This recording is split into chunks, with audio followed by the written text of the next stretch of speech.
तो अभी हम लोग सीखेंगे convert the following if else construct into switch case.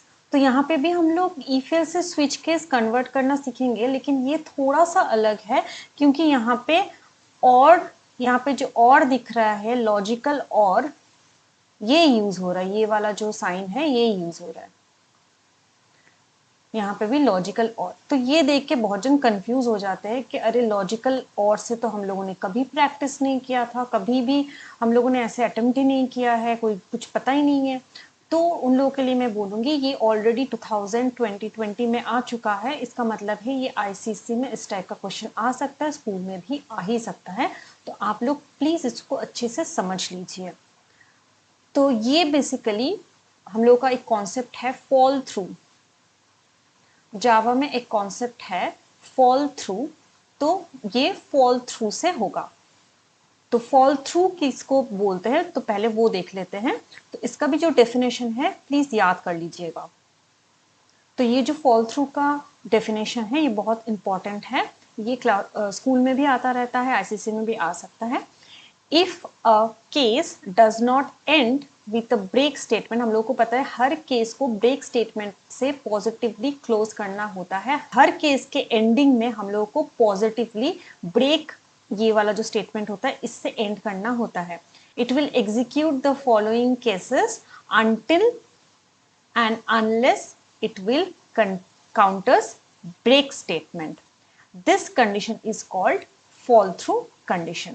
तो यहाँ पे हम लोग देखेंगे कैसे इसको कन्वर्ट करना है जो फॉल थ्रू से यूज होगा, मतलब फॉल थ्रू कॉन्सेप्ट जिसमें यूज होगा उसको कैसे कन्वर्ट करना होता है इफ एल्स कंडीशन को स्विच केस में। तो जैसे कि यहाँ पे हम लोग देख सकते हैं कि ch is the name of the variable, तो हम लोग स्विच के बगल में वेरिएबल नेम ch को लिख देंगे। उसके बाद ब्रेस ओपन करेंगे, देन केस सी, स्मॉल सी।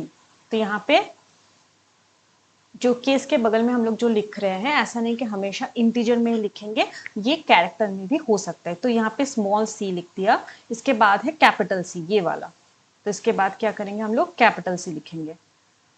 हम लोग को पता है कि कैरेक्टर जो वैल्यू है ये हमेशा जावा में सिंगल कोट में ही होता है, विद इन सिंगल कोट होता है, तो विद इन सिंगल कोट ही लिखना पड़ेगा। क्वेश्चन में यहाँ पे प्रिंट लिखा हुआ है, इसलिए हम लोग को यहाँ पे भी प्रिंट ही लिखना पड़ेगा, प्रिंट एलन नहीं लिखेंगे क्योंकि हम लोग को कन्वर्ट करना है, अपने हिसाब से कुछ भी एक्स्ट्रा नहीं लगाना है, जितना लिखा गया है उसको ही बस कन्वर्ट करना है। कंप्यूटर एंटायर वर्ड यहाँ पे हम लोग का कैपिटल में लिखा हुआ है, तो कैपिटल में ही लिखना पड़ेगा यहाँ पे भी। इसके बाद हम लोग ब्रेक लिखेंगे।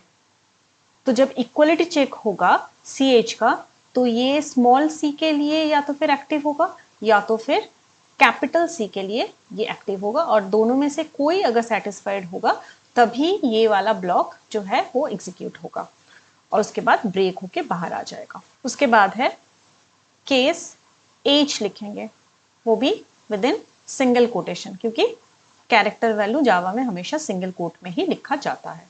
उसके बाद कैपिटल एच भी लिख देंगे ऐसे। तो इन दोनों में से अगर कोई भी ट्रू होगा तो वो नीचे फॉल करेगा और हिंदी ये वाला जो वर्ड है ये डिस्प्ले हो जाएगा। अच्छा, यहाँ पे जो एल्स है, इफ एल्स का जो एल्स पार्ट है एक्चुअली वही डिफॉल्ट होता है स्विच केस में, और उसके बाद ऑब्वियसली पॉजिटिवली स्विच केस को ब्रेस से क्लोज करना पड़ेगा। अब हम लोग ये वाला क्वेश्चन सॉल्व करेंगे। ये भले ही कोई भी ईयर में नहीं आया है लेकिन बहुत इंपॉर्टेंट क्वेश्चन है, अक्सर स्कूल वगैरह में आता रहता है। तो फिर ये भी फॉल थ्रू का जो कॉन्सेप्ट है उसको ही फॉलो करेगा। तो इसका आंसर देख लेते हैं, इसका आंसर क्या होगा। यहां से स्टार्ट करते हैं। स्विच,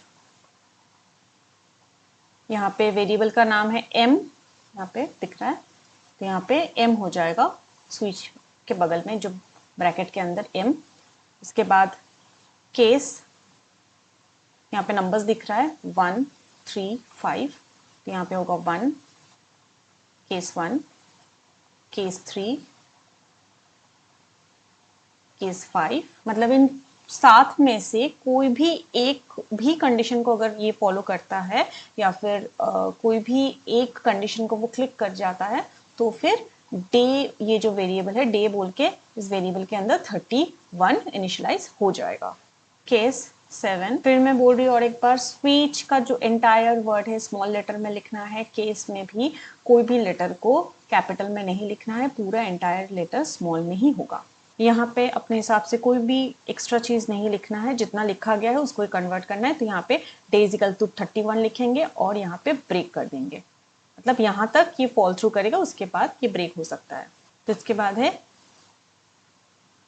4, 6, 9, 11, ये चारों को लिख दिया। और ये इन चारों में से कोई भी एक को अगर वो सेटिस्फाइड करता है तो 30 डे बोल के इस वेरिएबल के अंदर स्टोर हो जाएगा, इसका मतलब है। तो इसके बाद जैसे यहाँ पे एल्स है, तो यहाँ पे एल्स, जो इफ एल्स में एल्स होता है वो स्विच केस में डिफॉल्ट होता है। तो यहाँ पे हम लोग लिखेंगे डिफॉल्ट डे इक्वल टू 28। तो उसके बाद ब्रेक देने का कोई मतलब ही नहीं है, क्योंकि वैसे ही ये उसके बाद टर्मिनेट होने ही वाला है। तो जो यहाँ पे लिखा गया है इफ एल्स में, हम लोग उसको ध्यान में रख के उसको हम लोग कन्वर्ट करेंगे, एक्स्ट्रा कुछ अपना इंक्लूड नहीं करेंगे। If you like my video, then please subscribe my channel. Thank you.